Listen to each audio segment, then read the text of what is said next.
Hello students, this is the 8th part of class 8th history chapter number 3rd tribals, the cause and the vision of a golden age. As you know students, in our earlier part we have discussed about problems with the trade. So in this video we will discuss another topic of this chapter. So let's start. So in this video we will discuss a closer look of this chapter. So let's start with this topic. Throughout the 19th century and 20th century, tribal groups in different parts of the country rebelled against the changes in laws and restriction on their practices. 19 और 20 century के during बहुत सारे जो tribal groups थे उन्होंने India के different parts में rebel यानी विद्रोह शुरू करा।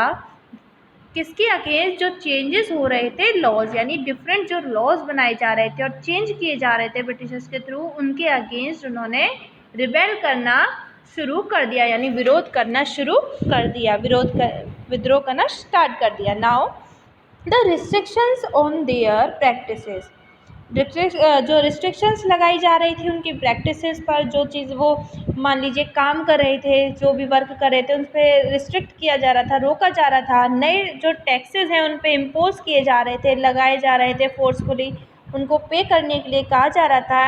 And the exploitation by the traders, और जो व्यापारियों के थ्रू उनका एक्सप्लॉयटेशन हो रहा था, शोषण हो रहा था, और मनी लेंडर्स के थ्रू जो उनका शोषण हो रहा था, इस वजह से उन्होंने विद्रोह करना शुरू कर दिया। नाउ द कोल्स रिबेल्ड इन 1831 से 1832 तक। जो कोल्स कम्युनिटी थी उन्होंने विद्रोह किया 1831 से लेके 32 के बीच में। नेक्स्ट आपका जो रिबेल हुआ या विद्रोह किया गया संथाल कम्युनिटी के थ्रू, ठीक है, जो रिवॉल्ट हुआ वो 1855 में हुआ। नाउ बस्तर रिबेलियन बहुत ही फेमस रिबेलियन रहा, विद्रोह रहा, जो सेंट्रल इंडिया में हुआ आउट इन 1910, यानी 1910 में बस्तर का रिबेलियन सेंट्रल इंडिया में ब्रोक आउट हुआ।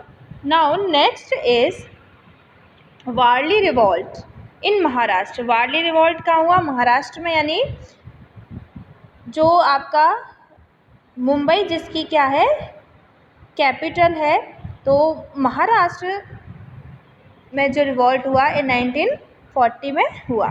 नेक्स्ट मूवमेंट हुआ the movement of Birsa. So these are the different movements, जो डिफरेंट मूवमेंट्स आपके अलग अलग जगह पर अलग अलग कम्युनिटीज़ के थ्रू किए गए, यानी विद्रोह किए गए, जो आंदोलन किए गए या रिबेल किए गए डिफरेंट कम्युनिटीज़ के थ्रू अपने राइट्स को लेने के लिए, और जो उनके साथ एक्सप्लॉयटेशन हो रहा था या जो ऐसे रूल्स रेगुलेशंस बनाए गए थे जिससे वो खुश नहीं थे, उसके अगेंस्ट उन्होंने अपनी यहाँ पे वॉइस को रेज किया। Now next topic is Birsa Munda. Now we will discuss about Birsa Munda.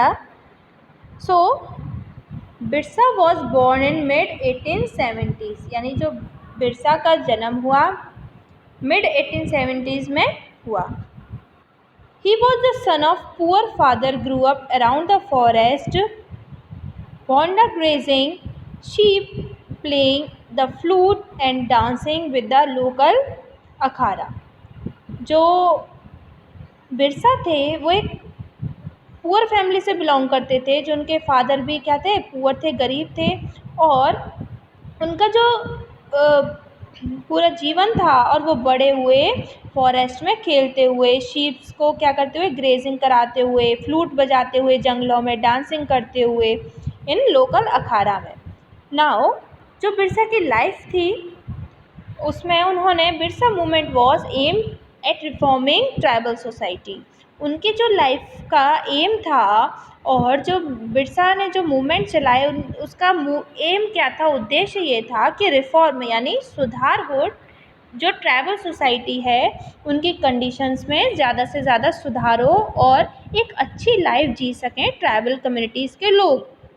So he urged the Mundas to give up drinking liquor, clean their village, and stop believing in the witchcraft or and sorcery. जो मुंडा ने इस M को लेते हुए लोगों से appeal करी और ये कहा बिरसा मुंडा ने कि वो लोग क्या करें, जो समाज में होने वाली गलत चीज़ें हैं उनको इग्नोर करें और गिव अप करें जो ड्रिंकिंग लिकर, यानी जो लिकर है या ऐसी चीज़ें हैं, नशीले जो पदार्थ हैं उनका सेवन ना करें. क्लीन देयर विलेज, अपने गांव को साफ़ सुथरा रखें और स्टॉप करें जो विच क्राफ्ट और सॉर्सरी, यानी जादू टोना और इन सब चीज़ों में विश्वास करना या अंधविश्वासों में बिलीव करना बिल्कुल बंद करें. तभी उनकी सोसाइटी में क्या होगा, रिफॉर्म हो पाएगा. Now in 1895, Birsa urged his followers to recover their glorious past when Mundas lived a good life, constructed embankments, tapped natural springs, planted trees and orchards, practiced cultivation to earn their living. 1895 ने अपने followers को कहा और उनसे appeal करते हुए और उनको बताया कि जो उनकी पास्ट की लाइफ थी, मुंडास किस तरीके से लाइफ जिया करते थे और उनका जो पहले की जो लाइफ थी बहुत ही ज़्यादा ग्लोरियस पास्ट था उनका. सो वो बहुत ही अच्छी लाइफ जिया करते थे. ठीक है, उस लाइफ में कोई भी जो प्रकृति को एक जो इम्पोर्टेंस दी जाती थी, साथ साथ प्लांट किया करते थे लोग ट्रीज़ को, और जो ऑर्चिड्स हैं अच्छे सुंदर फूल वगैरह खिला करते थे और डिफरेंट जो कल्टीवेशन लोग किया करते थे, अर्न देयर लिविंग, अपनी लाइफ को जीने के लिए अच्छी तरीके से जिया करते थे, खेती करा करते थे, पेड़ लगाया करते थे, सुंदर बागवानी करते थे. तो ऐसी लाइफ थी जहाँ पर कोई भी प्रॉब्लम्स नहीं थी, ट्राइबल कम्युनिटीज़ को लोग अच्छे रहते थे. तो ग्लोरियस उनका पास्ट रहा था. Now the political aim of Birsa movement was to drive out missionaries. जो पॉलिटिकल एम था Birsa movement was drive out the missionaries को बाहर निकालना था. So money lenders, Hindu landlords and the government and set up the Mundas Raj with the Birsa at its help. तो जो money landers और Hindu land owners landlords थे, जो गवर्नमेंट थी, सेटअप किया उन्होंने और ये कहा कि जो मुंडा राज है विद किसके साथ, बिरसा, जिसके कौन है, बिरसा हेड है. ठीक है, now we will discuss another topics or things about this related topic in our next part. So thank you for watching.